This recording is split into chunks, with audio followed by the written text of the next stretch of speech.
Zanguni katika imani, kuna neema ambayo watu wengi wanachukizwa nayo. Watu wanaona kana kwamba ni kero kuviona vitoto vidogo vidogo msikitini vinacheza, vinapiga kelele, vinalia, basi watu wanapata kara, wanakilaika. Hapana ndugu zanguni katika imani, hiyo ni neema miongoni mwa neema kubwa ambazo Allah subhanahu wa ta'ala ametujalia. Ndugu zanguni, kuona watoto wa miaka 4 5 wanacheza msikitini, wanalia, wanafanya hivi, tambueni basi hiyo ni neema ambayo Allah subhanahu wa ta'ala amejalia katika zama hizo.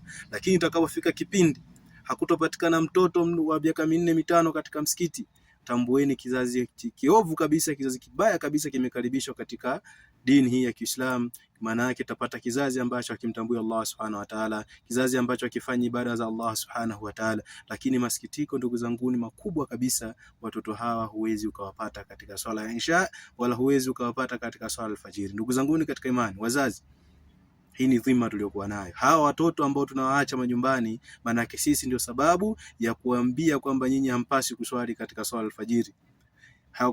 Sisi ni sababu ya kuwa tumeshindwa kuwashika mkono watoto hawa. Tutakwenda kuulizwa na Allah subhanahu wa ta'ala, ni vipi tuliendelea na ibada zetu, ni vipi tuliwakilisha sisi kana kwamba sisi ni wawakilishi katika familia. Hawa watoto wadogo wadogo ndugu zanguni, tuwashike na tuwalete katika msikiti. Hii ni neema ambayo Allah subhanahu wa ta'ala katujalia.